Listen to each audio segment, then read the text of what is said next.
A boy who smiled at every pain and suffering was mocked by the whole village. They called him crazy and a weirdo. But actually, he just had a different kind of mind, one that's way smarter than all of theirs. And when they heard what he said, they regretted it. Listen up carefully because this is a very long story, so you only have one chance to hear it. Once upon a time, in a faraway kingdom, there lived a poor boy with his mother. They were so poor that they had to wear rags for clothes. The boy didn't care though. He was happy as long as he had his mother by his side. But unfortunately, one day his mom fell ill. She had no one but her son to take care of her, yet she still worried about him. I'm sick, but what will happen to my boy when I'm gone, she thought when she passed away.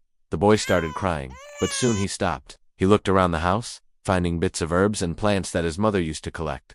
Carefully, he made an herbal medicine and drank it. What he didn't know was that this was the exact same medicine his mother used to drink to treat his father who had passed away 4 years ago.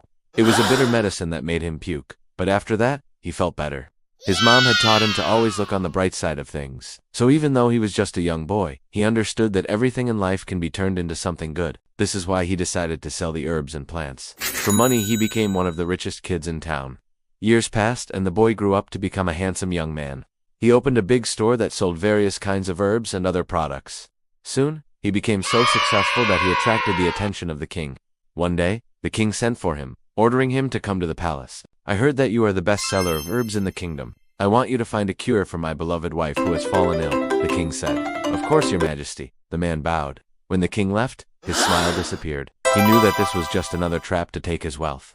The king's wife wasn't actually sick. That was just an excuse to get his stuff. All of the royal physicians were present in the palace, so he couldn't do anything against them. But he had a brilliant idea. He visited the queen and told her how to make a medicine that would help her get pregnant. After hearing that, the queen smiled. If this man really knew what he was talking about, then she could finally bear a child and give the king an heir. The young man took the ingredients from her, prepared the medicine, and gave it to her. A few months later, the queen indeed became pregnant. She was overjoyed, giving him a huge reward. News of this quickly spread through the kingdom, so everyone wanted his help. Lords, merchants, and even beggars came to him with their problems. No matter who it was, he helped them all, receiving gifts in return. Everyone in the kingdom loved him, except the king. He was furious. Why did everyone praise that man while he was the king? To take revenge, he invited him to the palace once again. You're going to help me make a potion that will turn people younger, the king said. But your majesty, I don't know how to do that. Then you will look for a way to do it or you will die, the king threatened. With no other choice, the man accepted the task. He went to the library and started looking for books on potions. Suddenly, he heard footsteps behind him. Startled, he ran out of the library and bumped into someone. Oh, I'm sorry. It's okay. But then the man noticed that it was the king. Your majesty, what are you doing here? I came to see if you were working on the potion or not. Don't forget, you must make me younger, or else, the king threatened. A man interrupted him. So let me get it straight. You want me to make you younger so you can live longer and rule over us, right? Well, what if I could make you younger too? Would you like that? The king nodded without thinking. Then the man asked, would you agree to share the throne with me? I promise that our kingdom will flourish under my rule. The king hesitated, but he didn't answer. He needed some time to think. Very well, let me have my answer tomorrow. After the man left, he spoke to one of the royal servants. Bring that man to my court tomorrow at noon, and prepare a magnificent feast in my honor. The servant nodded and left. The next day, everyone in the kingdom was invited to the palace. The king sat on his throne while everyone else sat around him in a circle. I want to make a toast to our great king. The man raised his glass. To the king, everyone shouted.